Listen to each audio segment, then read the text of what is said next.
Recently, I shot a music video for a friend of mine who's a singer and a musician, and the production was very low budget. I was one-man band. I was a DP, a gaffer, a grip, pretty much everything. And we were very guerrilla about it. So I was using my Insta360 to capture myself, what I'm doing.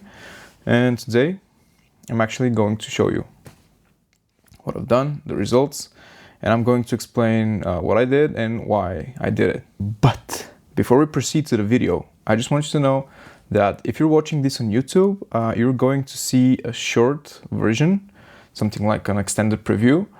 And the full version of this video is going to be available in my Patreon, where you can see the full breakdown and the full video. So if you'd like to see more and you think this is useful for you, head over to the link below, go to my Patreon, subscribe, and you'll get access to all of these kinds of videos that I'm going to post. When I talked with my friend on the phone, he told me that he wants the video to be, first of all, 4:3 aspect ratio, something that I haven't done before, at least not for 4:3 deliverable. I've shot 6:5 and 4:3 for vertical deliverables, but anyway. And we were after this vintage yet kind of trendy look.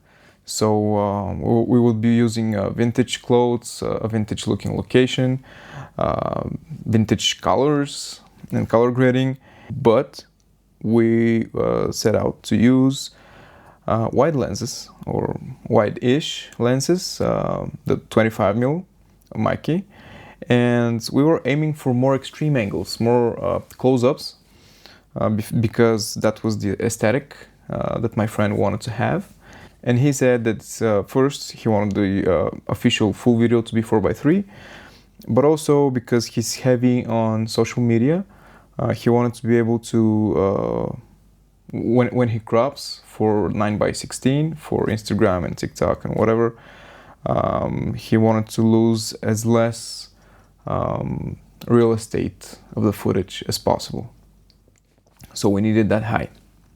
So without further ado, let's see some of the BTS footage. We shot in Sofia, Bulgaria, in Cultural Lab, and this is a location that I really like because it's got various sets, and there's a lot of windows, something that you really come to adore as a cinematographer, and there is a lot of space. However, they don't have an elevator, and we had to look around everything that you see and all the gear. Yeah, it's 4 stories high, and this is the owner, Churumir. It's a great man. And we would pass through this hole in the wall, and we're at the set. So the first and primary set that we chose, well, actually I chose it because I've shot there before, another music video, and I remember distinctly the old retro furniture, which is very Soviet looking and, you know, like 70s, 80s.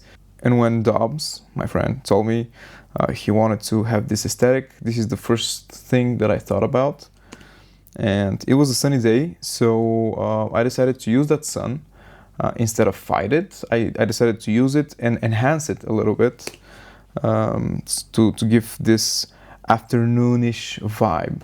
I asked him to stand in for me so I can see where the light falls, if I have to add a key light, which I had to do.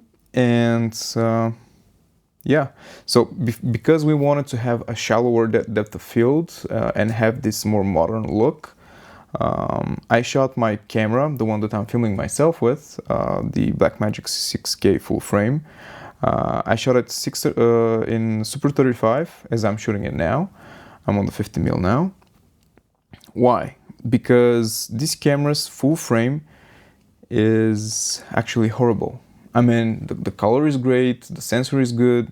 Well, actually, the sensor reproduces color and you know, creates amazing colors. However, it's very bad in terms of rolling shutter, frame rates, and yeah, it's full frame for the sake of full frame, but it's by no means a professional full frame sensor.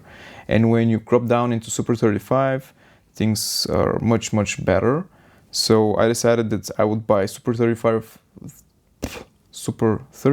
lenses, like the one I'm shooting on now, and the ones that I shot the music video with. So I'm mainly using the camera as a Super 35 camera, and I just forget and force myself to forget that it's full frame. And I hate full frame, but that's a topic for another video. So as I said, we wanted to have a shallower depth of field, so I can separate them better from the background, and we have this modern full framey look that everybody seems to be after. So I opened the lens wide open, which is T2.1, and I had to use an ND filter. Right, so right after I set up the scene, one of the first things that I do is setting up negative fill, because the space is huge and the windows are running throughout the whole wall. So I had to set up as big negative fill as I could. So I grabbed, I have some meters of black cloth. It's folded, I think, double or 4 times, so it's more dense. And I'm just using a boom arm on my combo stand, and I'm draping the black material, the black cloth, all the way to the ground. So it's about a little lower than a average human height. And you can see here that I'm trying to position it as close as I can to the subject, so that the negative fill has as bigger effect as possible. So right after that, the director asked me if I could add a little bit more backlight, or more like rim light.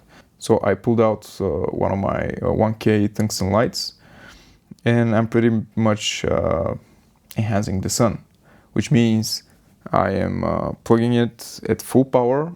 I'm using just a basic reflector, and I'm pointing it from the angle of the windows, so that there is no discrepancy between the natural light and the artificial one. For the key light, I decided to use another tungsten fixture. This is a cheap Redhead 800 watts fixture, and I chose it because it has barn doors, and I wanted to cut the light so that it's not just spilling all over my subject, but I wanted it to be like a slice of light. And ideally you would do that with some Fresnel attachment with barn doors, or an optical spot or whatever, but I don't have one. So this is all I have, and this is the best that I could do with such a low budget. So right here, this is the light with the barn doors. I tried to make as little slice of light as I could.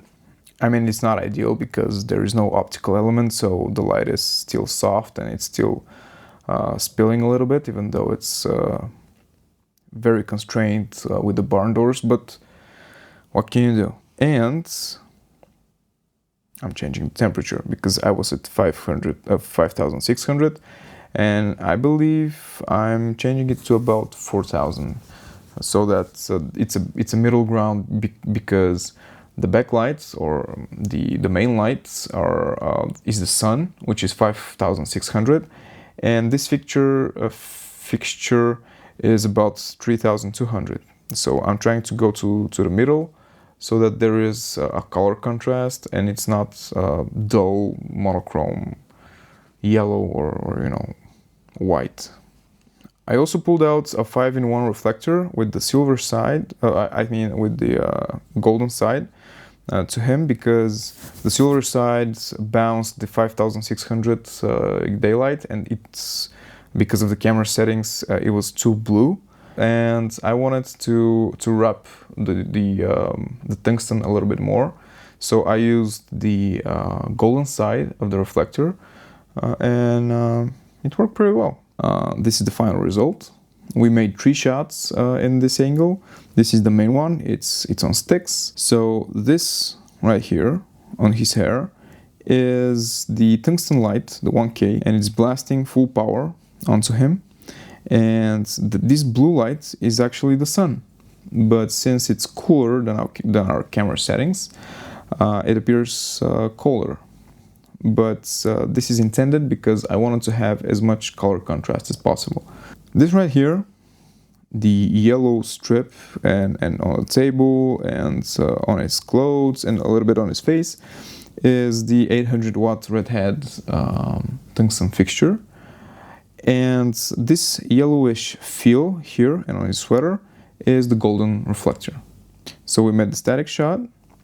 We made almost identical one. I'm a little bit closer, which is still static-ish, but this time I'm just holding the camera with my hands just to get this handheld feel, you know, a little bit of camera swimming around the place, because we wanted to be able to switch with shots that feel a little more natural, a little more like somebody's watching. It's not just a, you know, a fixed camera, but he's singing, he's speaking to someone.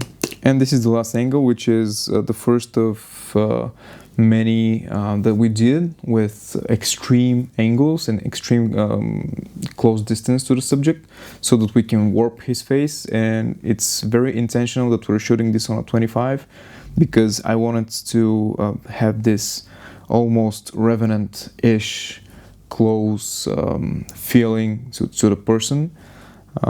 And it was more dynamic because I was following his movements. So this is what it looks like, me sitting towards the camera on the same chair that he was sitting.